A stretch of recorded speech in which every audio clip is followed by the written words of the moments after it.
Welcome back to the Beyond Face Value podcast, the podcast where we uncover the stories behind successful entrepreneurs and businesses.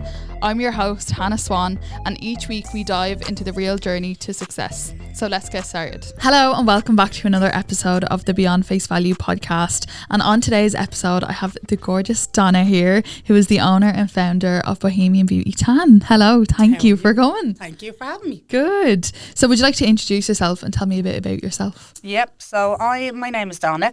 Obviously I own Bohemian Beauty Tan. I also have a salon as well, and I'm doing spray tan since I'm 18 years of age, and that's where I created my love then for tan. So I always wanted to create my own then. Yeah. So the aim of the podcast with the new kind of name is to get to know people beyond face value and kind of what we see on Instagram. So would you like to bring me through yourself before you started your business? How was school for you?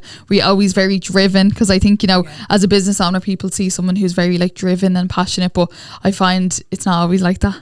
When I went to school, I would have left school early.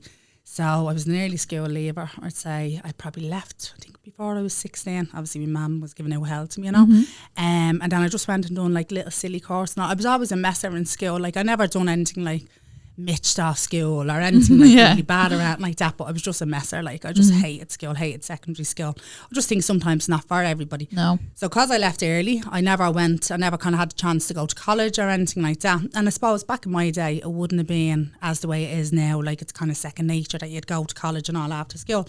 So I just done little courses, say secretarial course, FOSS courses and stuff like that, accountancy courses. And then I was working in an accountancy place, I think, for probably about 2 years. That was part-time. That was after actually I had my first daughter. But in between that, I was kind of doing temp and work in offices and stuff like that. But I was kind of just going from this to this. Job to job. Never knew what I wanted to do. And I certainly wouldn't have thought, I'll get into beauty or anything like that. So then I found out I was pregnant at 18. And I went into panic mode because I was like, how am I going to provide? As anyone would. How am I going to provide for her? So then spray tan was getting big back then.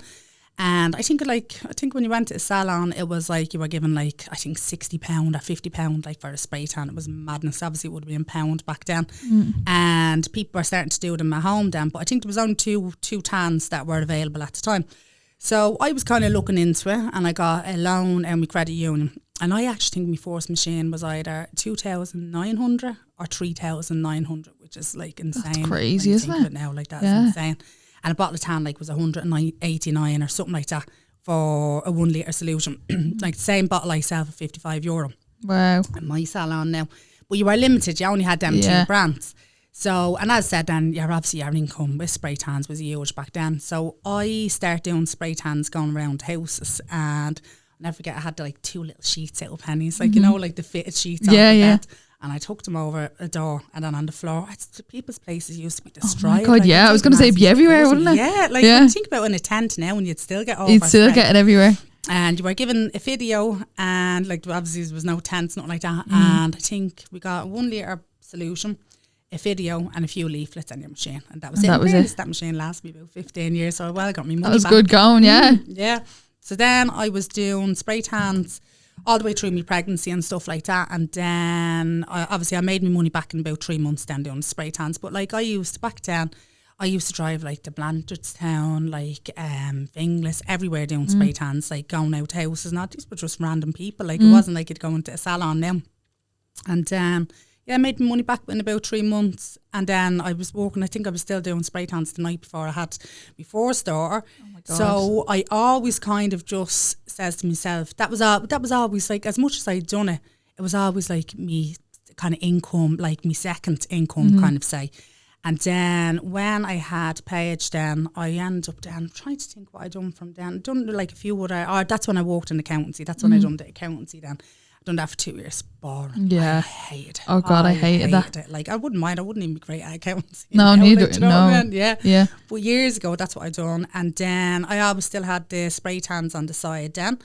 And then I'm trying to think. I moved down the country. Then I bought my first house. It was 23 when I got my first mortgage, and I moved down the country. So then I used to come up here and do my spray tans and stuff like that. And then I was kind of saying I hated doing the accountancy and stuff like that. So I said I have to look for something else to do. So I decided then to do beauty college. And I think I started my beauty college at 25. Wow. So it never appealed to me to do it before that. And I done a year-long course in Killeen, and that was 9 to 5. That was Monday to Friday, like, so it was like going into a full-time job. Like, it wasn't like one evening a week or whatever. So I actually used to drive up from my house in Kinnegad, drop Paige into my mum's, and then drive to Killeen, go into college for the day, come back, get paid, and then drive back to Kinnegad. Wow. And then I'd just stay up the nights that I had spray tans up here. But like, even if I only had 1 or 2 spray tans, I'd still do come it. up. You see, we're trying to keep the clientele, and that was in my head, kind of going, right, I build up this clientele, and then I can have the same clientele then, obviously, for my beauty business and stuff like that. So then, I done that for the year. So obviously you done your basics in that. That was obviously your anatomy and physiology, and just your basic, like facial, electrical, facial treatments, waxing, the normal beauty specialists. Like, that was the it. standard. So then after that, then I done obviously all my add-on courses, but like, I've done loads of courses like for the salon. So then I had it in my head then that I wanted to kind of get into a salon or whatever. So couldn't get into a salon because I had no experience, because I was at coming straight out of college. So I was like, so I was still doing nixers, say doing eyebrow waxes, then adding them, like, say, to the spray tan Little things here and there. Stuff like that, like. So you'd still be going out to people's house, but you know, I was bringing a wax pot out, and then you're in the car and you have it sitting in the box and going, well, please don't go over any ramps and spill. And so it was a nightmare, it was. So I tried to get work, as I said, in the salon. Wasn't happening because I had to have the experience. So then I got a CE scheme then. And in the meantime then I had my second daughter, So I had Alana then, and then I think she was about 7 months, but she was very colic at the start. So my mum and dad then, they minded her then so that I could go back to work, but I had to wait until she was about 7 months because she was so bad. Like, no sleeping around and probably. Oh, it was a nightmare. Like, I'm telling you now, like, we used to be up trying to give her a bottle, and then you'd probably be about 2.5 hours trying to get that one bottle into her. She'd sleep for about half an hour and then she'd wake up. Oh my God. Oh wow. I don't envy anybody that has a baby with colic now. I'm on my hair, but I'd be like, oh, I feel you. Hate to be you. I know, it's horrible, it's hard, hard. So I waited then until she was about 7 months then, and then I applied for the CE scheme. So that was in my local drug addiction centre. So obviously I had my beauty experience, my spray tan, stuff like that. But with the CE schemes, I don't know whether it's different now, but with the CE schemes back then, I think you got an allowance of 300 or 500 euro to use off training every year. So I live in Clondalkin, so the Clondalkin partnership is linked to them as well. So anything that would have benefited me work there. I was working as, like, say, a holistic therapist then for, say the clients that use the service. So say their mothers, their sisters, stuff like that. I'd work on them. So it's like a family support centre. Yeah. And I'd be working doing treatments on them. So anything that would kind of benefit them, I was able to get a grant for. So in the end, I ended up then doing that job, and I got, like, me reflexology, me diet and nutrition, me the hot stone massage, Indian head massage, like loads of courses. You're well qualified, like So anything that was holistic, I got. You were able to do, So they paid for all my courses, and then there was another course then that I was really interested in, and that was a teacher training course. So that was a year-long course as well, and that was really intense. Well, now that was only 1 day a week, 1 full day a week on Monday. And I got that out of them as well. Like, I must have got about 10,000 worth of training. I'd say it was near enough. You made the most of it anyway. But they used to always say to me, Donna, like, you're the only one that used it the way you should have been. So I suppose with being driven when I was a teenager, probably not. But I'd say as soon as I got pregnant on my first daughter, Paige, it was like as if the drive and the motivation, your purpose kind of kicked in. So you know, there's some people that say, like, we always that driven, like, from a young age. Like, I look back and go, no, like, I was a messer, like, and just like plodding along. And then as soon as I had her, as soon as I found out I was pregnant on her, it was like as if this new drive, I suppose, is your maternal instinct, like, course, isn't it? You're kind of going, well, I have to look after this human and do what I have to do. So anyway, you normally get 3 years on a CE scheme. And then they says to us, they said my 3 years was coming to an end. So I was like, what am I going to do? So there's actually an enterprise centre across from us there was. And I went over there to see could I rent a unit.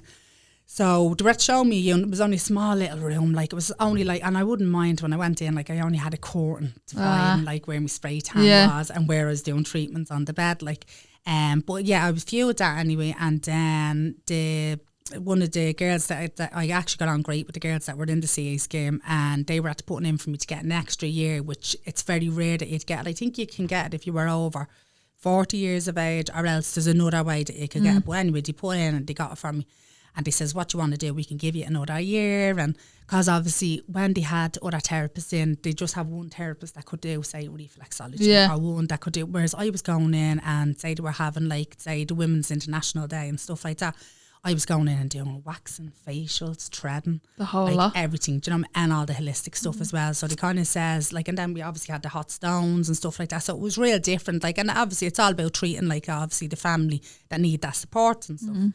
So I was kind of going, I loved it there, and I knew I was so grateful for everything that I did get out of all the training and stuff. And I was like, you know, I was pulling at my heartstrings, kind of going, will I go back? Yeah. And do another year? And then I said, I'm going to be still in the same predicament. Like, yeah. So you'll be here in a year's time. Like, that's it. So either way, like, I was only going to get another year, and you know yourself, a year to fly in. So I was like, what'll I do? So I says, give me a week to think about it. So then I said, right, now, do you know what? I'm just going to go for the unit. So I went for the unit and went in. I was like, oh God, like, is this the right choice or whatever? So obviously I had my opening day, all my family, friends, everything was there. And that was great and all for the week. I think I opened on a Wednesday. I always only opened Wednesday to Saturday. So the following Wednesday, I remember opening at 9 o'clock and sitting there. I don't know whether it was finished at 5 or 6. Nobody came through the door. And I sobbed. I sobbed my face out. I was like, what am I at to do? Because I had it so handy across the road. You knew what your day was, your times, all that. Like, and like, I loved it. You know, when you go into a job and you get on with everybody, you enjoy your work, you enjoy talking to new people every day. So I was like, I actually really loved that. But as I said, it was still only a year. So I remember going, what am I at to do? And then slowly but surely then it picked up, and then I got busier and all. So I was like, right now, Grant, it was the right we're choice. okay. That's it. So I'd say I was about 6 months in, and then I ended up then saying I'm going to have to go for the bigger unit. So I ended up putting in for the bigger unit. And it was only slightly bigger, just had different rooms in it then. And then my daughter started coming to walk down and doing makeup for me. So she done it for herself.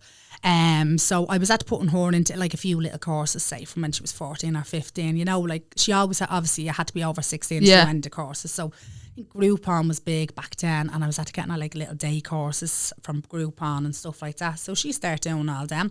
Loved doing it, the makeup. And then for her 16th birthday then I got her, was LA Makeup Academy, that was the big one I think in town. So I got her that course for her 16th birthday, and then she still does makeup now, but like that's what, nearly like 10 years ago I'd say. Like, so then she was working there, so it was grand. She had her own little room, I had my room, then separate room for spray tan and stuff like that. So the salon was doing great, and then it's like I have an itch then. It's like when everything gets real settled and everything is going well, you need something new. So now obviously within the first few years that I opened up the salon, obviously I'm trying to build it up. So I was coming in, I know I did say I work Wednesday to Saturday. So I only work 3.5 days now. My half day is the Saturday. But when I first opened, like I was going in like 7 o'clock in the morning until 11 o'clock at night and all. And like I look back, and part of me just regret it, like kind of with the kids, especially with Alana, because she was young at the time. You had younger ones. Yeah, do you know what I mean? And then I kind of say to myself, well, I had to build it up so that I have that has time to be done, now. Do you know what I mean? It gives you the freedom that you have now. Yeah, 100%. So I kind of says, like, you do have to kind of put that work in. So with the salon, as I said, it was like any appointment. Say I had no appointment, say for 3 hours. Just say you had nothing from, say, 4 o'clock, but somebody was up for a 9 o'clock in the evening appointment. I just come in and do the 9 o'clock just to get them, to build up my clientele and stuff like that. So obviously I was still doing spray tans, I was doing lashes, I was doing facials. I actually had dermatologica in the salon, so I would have been with the training that you done with dermatologica, I would have been at the highest level at the time doing it, because I just done all the training. But it was like that. I was kind of going, when you get them into your salon, the training is free and for you and your staff, and I had no staff, so it's like it's a no-brainer to go on in and do it. So obviously Paige couldn't, because she hadn't got a beauty specialist there, so she couldn't just go in and do the training with me.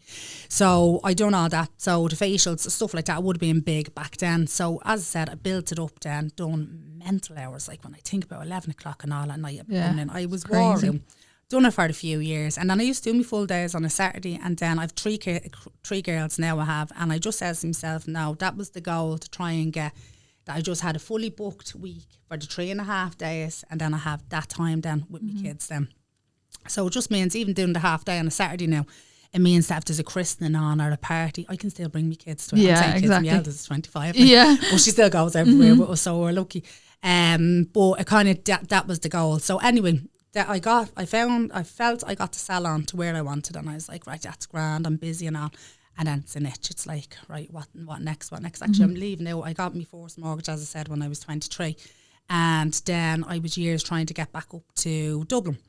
And I wanted to be kind of beside me mums and stuff like that. And I don't know, do you believe in the law of attraction? Absolutely, yeah. Love it. Definitely. Now when you talk to somebody, I kind of some people think you're like airy fairy, like I do, absolutely, yeah. I'd be like, I'm afraid to say it. Some no, people like, but I was years trying to sell my house down the country in Kinnegad. So I had it up for sale, and then I think the recession hit. And then it went down. I ended up losing on it anyway, but I was about 8 years trying to sell it. I was. Oh my God. And then I was saving in the meantime then for me deposit up here. So obviously it's a bit hard because I was saving to get a mortgage on my own up here. So as I was trying to sell the house, I was like, I'm not going to be able to get a mortgage until that's gone anyway. And then so I save up in the meantime. So there was actually a site across the road from my mum's house. Not the way some of the houses, there's a big huge garden. So it was a site like that. It was a big huge side garden. But the girl that lived in the house only bought a house and not the site when it was up for sale. Okay. So I remember then there was like all horses being left on it, and it was just used for like just whatever, thrown in it like for years. So I never thought anything of it. And then it was somebody was saying to me about the person that owned the site or whatever. So I was at to going to them because somebody says, I think they're selling that, and I said, no way, that'd be actually ideal. Because me mum's. So I got on to them and they were like, no, I'm not selling that to somebody there about 2 months ago. And I was like, but will it fall through? Was it 100%? And they said, no, like it's paid for and all. So I was like, oh, I don't believe it. And I don't know why, because I know I sound like an absolute lunatic here. But I used to stand at my mum's bedroom window, because in my mum's bedroom window, like say there's a road and then you look across and it's actually, you can see into my kitchen now. So it's across the road. So her road is a different name road than my one, but you could see straight into the garden.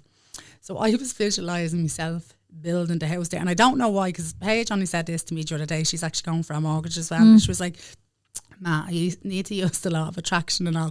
Telling me, like, how did you get to that stage? And she just has to stand there in front of it and keep looking at it. Like. And I said, Paige, I actually, now I sound like a lunatic, but I said, I don't know why I had in my head, even when I was told no that I was sold, I just convinced myself I'm going to be in that, I'm going to get that and all. So I visualised myself in it. There was nothing on it. It was just like flat. Obviously, there was nothing built on it around. And I wrote out a cheque for that address, like, do you know what I mean? And I remember just keeping it behind. Like I had like a, you know, like a speaker kind of thing. And I remember just keeping the cheque behind that. But I used to always stand in my mum's and go, oh no, I visualise myself in it, building it, sitting there cooking a dinner in the kitchen, everything right. And I used to say, when it was on Paige said the other day, and I said, I actually must be a mental actor, I think. But I said, it worked. It works. So anyway, the fella down that I did ask, was he selling it? I seen him then outside my job, say about 3 weeks later, and he was walking in towards my job, and he was like, come here, Donna, do you still want that site? And I was like, yeah, why? Did it fall through? And he said, no, I'm at me thinking. He said, I'm actually going to say to my friend that you're my family. And because he said, obviously, I know you want it like for you and the kids. He says, do you know what I mean? Whereas that other fella, I think, was building then to rent it out. Like, so it's going to make money off. So I was like, all right. And then in my head, I was kind of doubting it, kind of going, oh no, it's going to fall through. And then I was like, stop, just don't believe it. It's not going to fall through. I'm going to be in it now. So I was out getting the plans off him with the architect and stuff like that. So when we got the plans, so say originally my house was, say my door would have been right beside my next door neighbours, and then obviously there was a window on the side. So I changed a lot with the plans, and the fella I was buying it off was like, are you mad? He says, them plans are at their laps, and he said, so because they were the original plans, you have a better chance of actually getting the house, like, do you know, or getting it to be approved again, because they're the original plans, already there. Nothing changed, like. And I was like, but I don't want that. So I was like, I put an extension on the side of it. So there's a play room and a utility room. And then my kitchen is extended as well. And he was like, are you mad? You're mad, you're not going to get that. Yeah, then I was putting a toilet downstairs. And he was like, no, you're not going to get it. So I was like, no, I will. And I ended up getting it. And I remember him ringing me and saying, I would have put an extra few bob onto the price if I had known. Like, do you know what I mean? I was like, well, it's done. It's done now. Yeah, I was delighted. So I ended up then getting it. And as I said, at that time, I must be in just so in the sound. Like, do you know what I mean? So that's like, to me, that was like one of my biggest achievements. Obviously, my biggest achievements is my 3 girls, and then that'd be my second biggest achievement. But everything, all the money I saved for that was through doing my spray tans. Wow. Like, and I had this method, like, and I remember Paige is doing it now, and she's saving for her house. And any money that I took in, I saved me 50s and I spent me 20s, 10s and 5s. All the little notes I used to That's a spend good one. and live off. And I swear to God, every 50, I used to just put all my 50s away. And that's how I used to save. That's a good one, actually, yeah. And I know it's something so simple that you're like, well, like, but you get into it is a good tactic though, isn't it? Because like that 20s, 10s and 5s, they all add up. Like you could totally live off that, like if you're doing that, and then your 50s like hide them. Yeah. So it worked out great. So then I obviously got my dream home and that, and designed. I had everything exactly the way I want. And then obviously I was in for a while and I was like, the itch again. I was like, oh my God. Something new. But in fairness, ever since I done spray tans, as much as it was always kind of something on the side, obviously to provide for my child, like it was always in the back of my head, I love to create my own tan. I used to use every different bottles of tan. Yeah.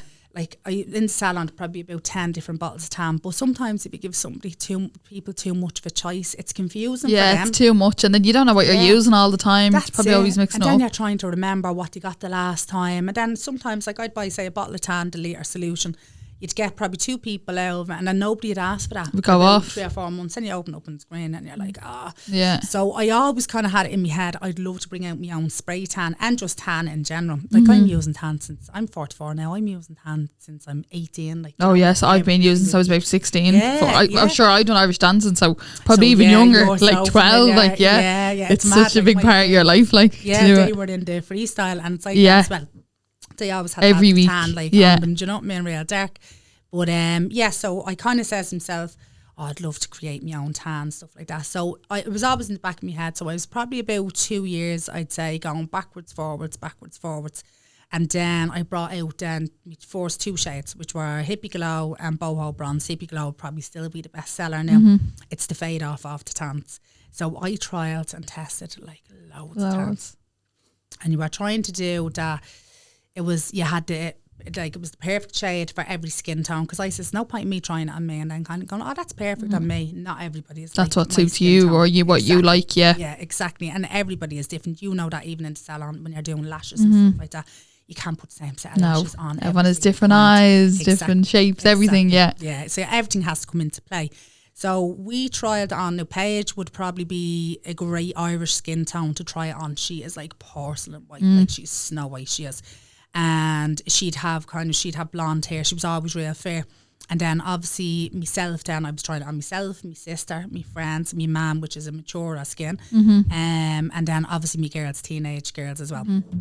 So I kind of tried it on all them. Yeah. And as I said, it was all the different skin tones to see what one suited. So there was some tans that we were obviously trying out, and then we're like, it's very orangey looking, or it's very greeny looking and stuff like that. So you kind of have to get a happy medium in between. Then you were kind of sending it back and saying, I don't like this outfit, I don't like that outfit. But it's a long process, because if I'm trying out a tan, and say I'm trying it out, just say there's probably about, just say up to 10 of us trying it out, that I'd always give the samples to. With 10 of us, obviously our routine is different. I might be ready to try the tan on me tonight, and the other girls have tan on them, so they have to wait for about 4 or 5 days. Yeah. Then they try to tan on them. Then you have to wait for about a week to see what way it fades off. So you're kind of seeing, does it go lighter every day, or does it stay put and then just start cracking? Like, do you know what I mean? So it's kind of all that comes into play as well. And then we done that. So as I said, I brought out 2 shades then. And then like little things like, say, me mitts, then the remover mitt boho buff, that actually be really, really, really popular. The tan flies off. I got samples, like the tan erasers and stuff like that. Now, don't get me wrong, just the samples I got. There's probably other brands out there, tan erasers are probably great. I just found with the samples I got, when you were putting them on, it kind of stripped all the natural kind of moisture from your skin. Yeah. So I don't know about you, but even with myself, if I put a tan on, I need to, like if I take a tan off, I'll put a tan straight on me. Like, I literally take it off. So will I. I'm like same night job, take 2 or 3 hours and you scrub your body and then you like, go again. You see me in real life. No, like literally, that's why I won't go out of the house unless I'm tan, so you won't see me. Like, it's all the one night. So you know what it's like that. So if you're removing your tan, say with a tan eraser, and as I said, this was only the samples that I tried. There probably is brands out there that are great, because I have seen a good few and they do look really, really good. So I found it just strips the pH balance in your skin, and then you don't get an even tan on top of it. So my thing is, the old school way is the best way. So the boho buff, it's only like it's €7 it is, and I swear to God, it's only water activated. You don't put shower gel, nothing at all like that on it. and the tan flies off. But the trick is that you had to be in the shower for about 10 minutes. But it's like that. If you use anything, even the gloves, that's what I do. I do tend to like shave myself first, and I'll be in the shower to let your pores open anyway. With no matter what you use. That's the main thing. To remove tan. If you go into the shower and you start scrubbing like that straight away, there's no way. The skin off yourself. You might as well put bleach on your skin. We've all tried something like that at one stage. So I brought all them out, and then I actually had me lunch then about a year later. I'm trying to think how many products I had there. I think I was at the lunch, and I think I launched the instant tan just before that as well, and I think I had the face tan. I probably had about 5 products at this time then. And then Expose Age, remember Expose Age years ago? I remember that, So I had them out then at my lunch as well. I had the lunch in the Hudson Rooms in Liffey Valley, and I had Kerry Katona over then. Wow. So she came over then to lunch it, but she was brilliant. Yeah, you know, she's deadly. I love her. Like, she's just really down to earth. What you see is what you get. She's just really, really normal. She is. So that was huge, and then obviously we're featured on Expose, and like I think Expose, then I think that went probably about a year or two after that. I think, and like that was great. Like, do you know, meant to be featured on that. So that was a big deal. So we done the launch and stuff like that, and then over time, then I started obviously creating new products and all, and then obviously COVID hit. So I think then I actually got pregnant. My youngest little one, she is 3, she'll be 4 now in December. So it was the start, I'm trying to think, start 2020 then, I would have got pregnant then on her, and then obviously COVID hit. So it was like as if at the start of COVID, my sales were still through the roof. We were going around, like obviously we're looking for stuff to do that way. So everybody was paying you, like say Revolut, PayPal, stuff like that. So we were driving around doing all the orders at night time, and it was great. Yeah, a bit of crack, something to do, get out of the house. Chocolate, like, and you know what I mean? So we kind of done that, and sales were great and all. And then it was like then the second lockdown, then it was like everything just kind of went down and down. And then obviously then I was at the Haven Bloom then, that's my last little one. I was at the Haven her. And I kind of got, not that I got distracted, obviously. Got a bit stagnant for the time, So I kind of do feel I took my eye off the ball. And that was the only time I think since I've had the tan. Like the salon, I just think the salon, you know yourself, the salon will always be ticking over. Like with my salon, I'd probably be like yourself. Yeah. About 2-3 weeks in advance, I'd be booked for. And obviously I do the 3.5 days, but I don't even take a lunch break. Yeah. I just work. You just work, I'm like, I'll have a fulfilled bar in between. Yeah. Like when the lashes it are keeps drying. You going, like, yeah, you know, exactly. And then I'd say my clients are like, she's always eating up on top of her heads. So I just kind of do that, and then I'd be like, I'll get out sooner then. Do you know what I mean? So I'd be busy enough in the salon, but trying to think, where was I going with that story? You were going on about that you kind of when you had your baby, you went to be stagnant. So I was kind of saying, I'm rambling along here. So I kind of took my eye off the ball then, and as I said, in a good way as well, because I got that time down with Bloom as well at home. Like, it's time you'll never get back, isn't it? Exactly. And I do always say that because, as I said, my other 2 older girls, I do feel when I opened up the salon, I really kind of invested all my time into building it up to what it is. So that obviously I was able to build a foundation for a good business and stuff like that. And obviously then to get into the house and do all that. And that's how I got house as well, through working all them hours in the salon as well. So I do feel when it kind of came to COVID and all, as I said, then I took my eye off the ball. So I did feel like I felt it wasn't like me website sales and all, they were all kind of going up and up and up, but obviously I was selling the tan in the salons as well. So I do feel when that happened, it really, really was a knock-on effect on the business. But it took me a while, like it's probably on the last 2 years, I'd say now, that's like I have the fire back in my belly. But that year out, I'm trying to think, it would be in probably 2021, 2022.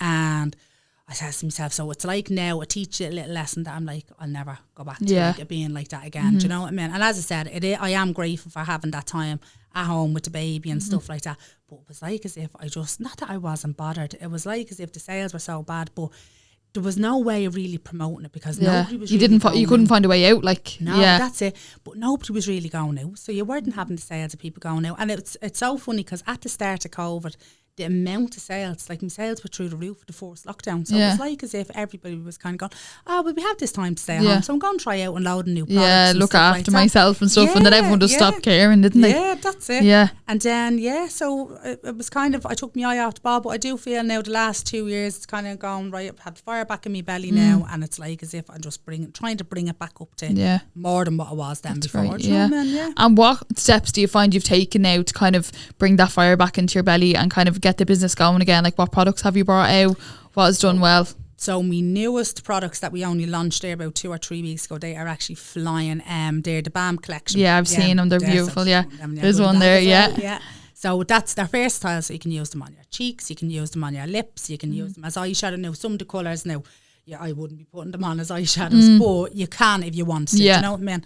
So that's probably, that product now would probably be my most sentimental one, because obviously the shades are named after me girls. So, yeah, it's gorgeous. So I was kind of going, like, I'm lucky that I have 3 girls, and like we're all real close, and they always help me. Like, I'm saying to myself, like, even my little one Bloom, she was going into creche this morning, and the little one that's named after her, she's just like, I want my blusher, I want my Bloom blusher on me this morning, and also I had to put her on like, going to school. I love that. She's too pink, things there. I want to show my friends, I want to show my That's friends. so like, lovely. Oh God. Yeah. But so they all got to pick their own shades, what they wanted, and it was so funny because I was kind of saying the pinkest one probably would have suited the name Bloom, other than Paige and Lana. So the girls were like, no, let Bloom pick out her shade first. And I says, what one do you like out of that? And straight away it was the bright pink one. I was like, right, that's meant to be. So, but I just said, because they've helped me so much, like, and as I said, everything that I do is for them. So it's like as if you're kind of trying to leave this legacy behind, and they are leaving something like a big business built up then for them, obviously when I retire, hopefully. And I says to myself, I always kind of says, I'd like something that was real kind of personalised and sentimental, like, do you know what I mean? That's so lovely. It wasn't like such. So yeah, they are doing very, very well, considering that they're on launch about 3 weeks ago. So they are flying. The other new product I actually have at the minute, so I'm hoping to launch that. I don't like doing a launch real close together, because I feel like as if you have to. You want to let them have their time and exactly, like, and then I think it confuses people then, because I think if you kind of overload people, they miss it, some of your products that you have launched, and I kind of like to leave a good few months. But this product that I have, this is like more of an accessory now, the newest product. But I was actually meant to get this probably about 4 months ago. And then the packaging, I didn't like the packaging, so it was like starting from the drawing board again. I was like, oh my God. But it was mad, because when the balms all got delivered, that new product that was meant to launch before that, they all got delivered a week later. And I was like, oh my God. Oh like, my do you know what I mean? So it's just, it is really, really close to Christmas, but come here, it's luck to draw. That's the way it is in business. Like, Christmas is a good time as well if you're going to do it any time, isn't it? Yeah, true. So that's going to be an accessory. And then the other 2 products then, I launched them last Christmas. That was the body glaze. That actually flies out. Yeah, that looks fab, yeah. Oh, that's unbelievable. So that's like, I always say it's like a top coat on top of your tan.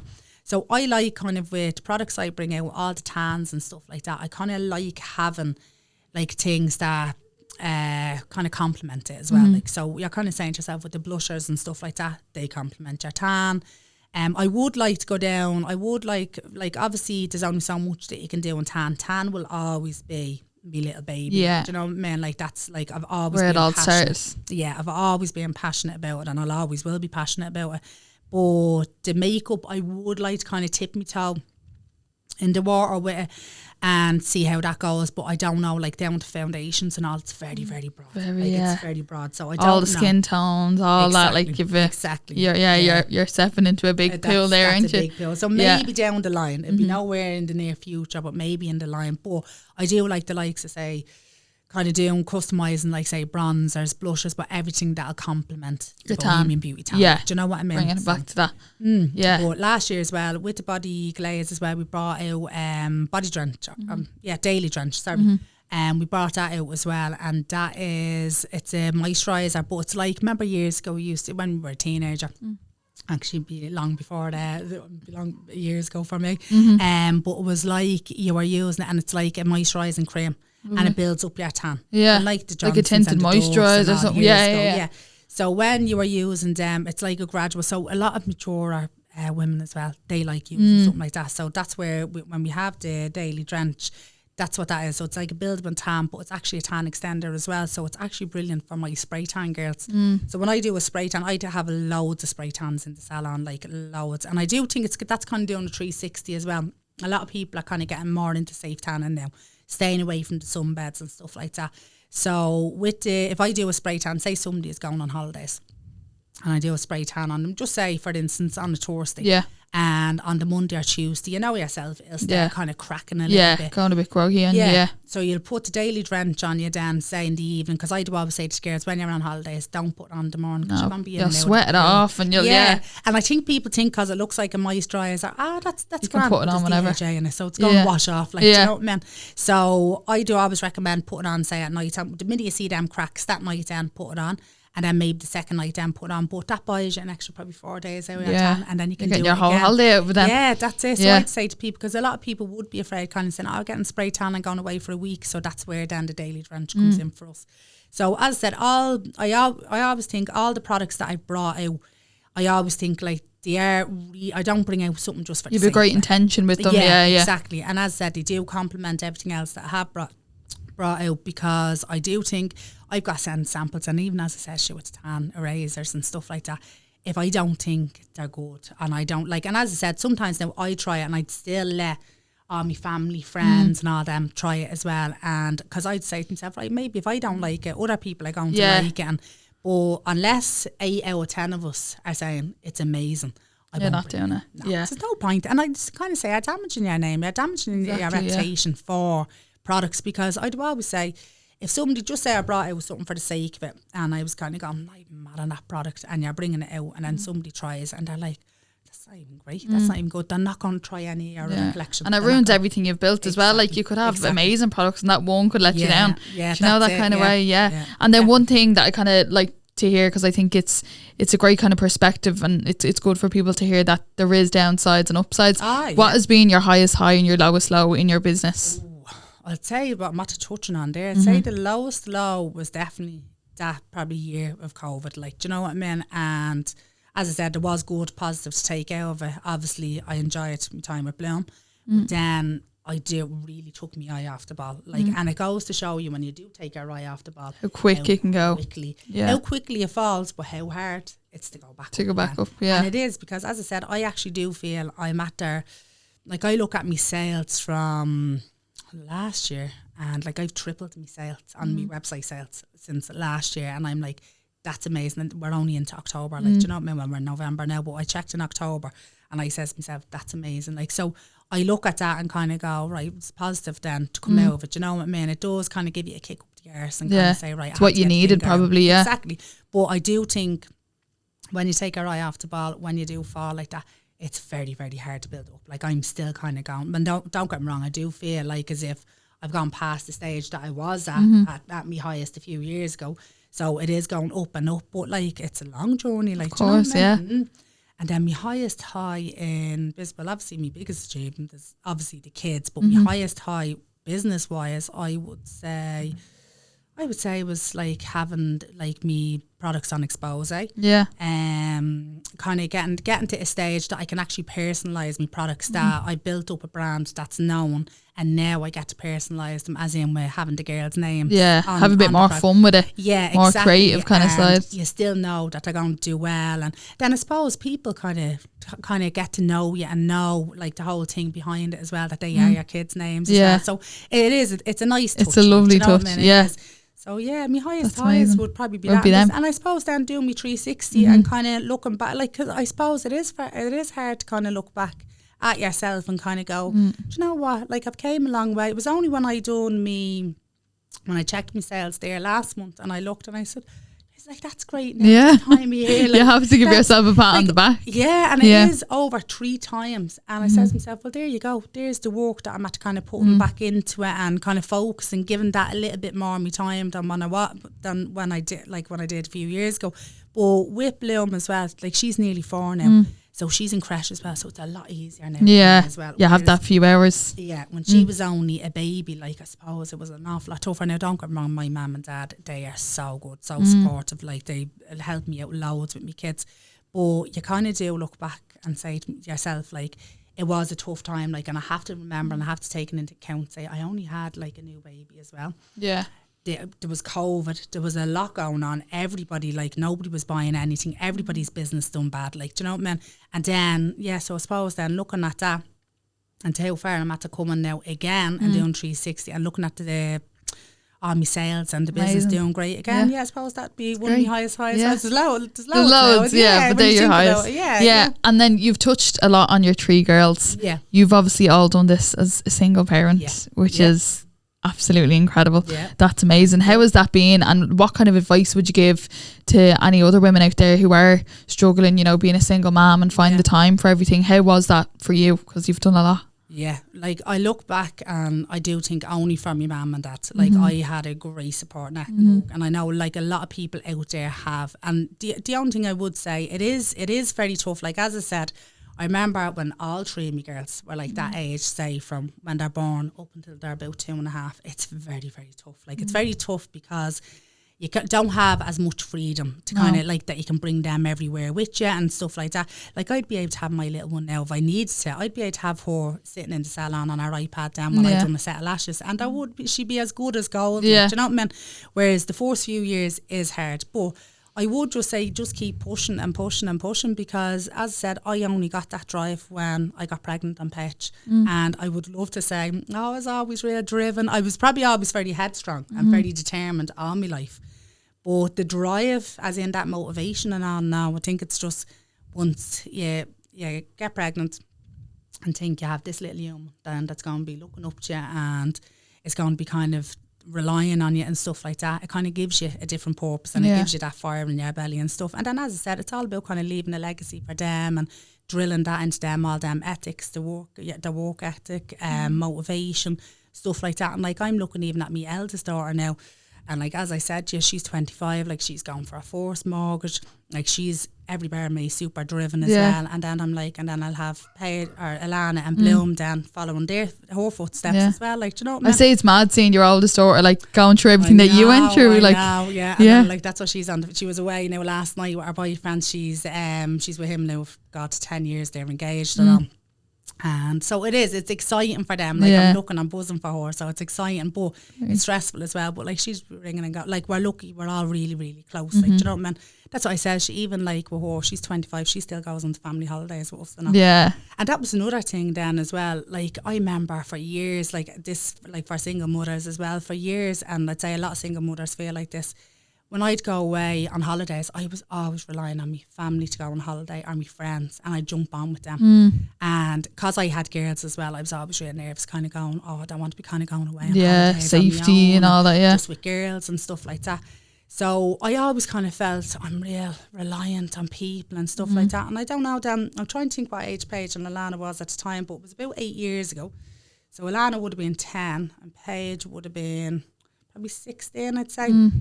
And I just got into my head and I was like, do you know what, I'm actually not living like this anymore.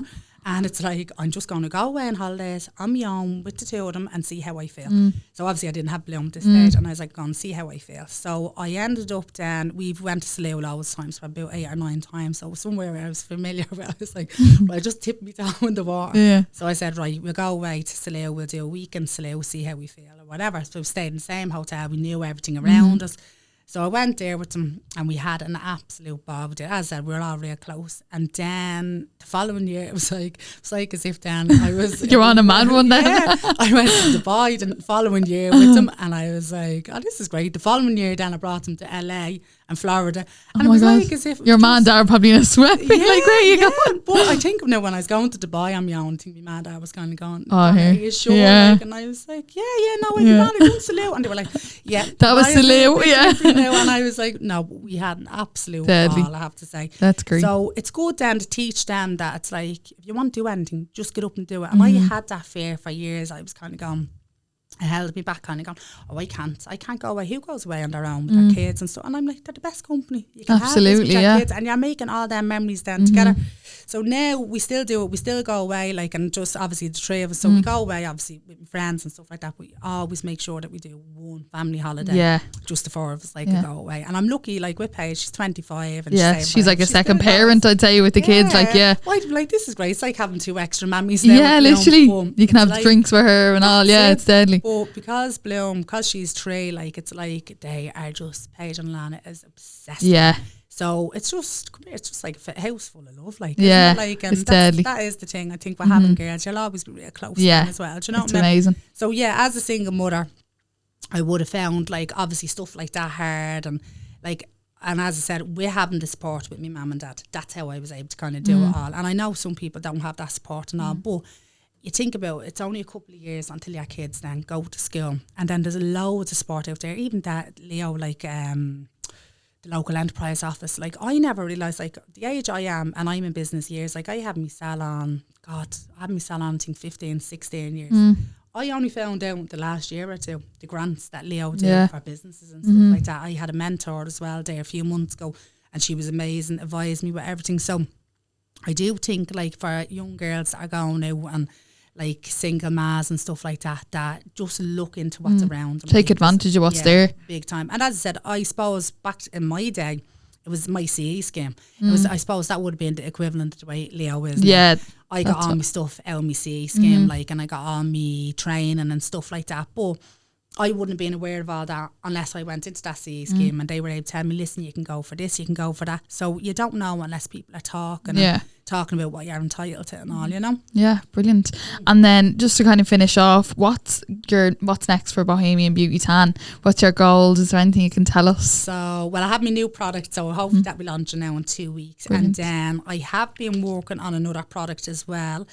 Now this is about 3 years going backwards and forwards to try and get it right, and I'm hoping that I'm still not saying this next year and kind of going, no, we're still going backwards and forwards. So I'm hoping to have that next year, but obviously there will be a few new products next year as well. But as I said, I won't bring out something just for the sake. You never want to do that. No, that's it. It'll be obviously something that we all feel is really, really good and will complement the brand. And then I suppose just trying to get into like more kind of chemists, shops, and then more kind of international orders and stuff like that. Yeah, brilliant. That'd be big. Well, that's amazing. Well, if people would like to contact you or buy any of your products, where can they find you? So I'm in, obviously we sell the products all in my salon, so that's the Bohemian Rooms in Clondalkin, Dublin 22, and then we have our website www.bohemianbeauty.ie, and then we are stocked down in Adrian Dunn Chemist in Lucan and Reform Fitness down as well on the Ballyfermot Road. Amazing. Well, thank you so much for coming on, Donna. Thank you so much. That was amazing. Thank you.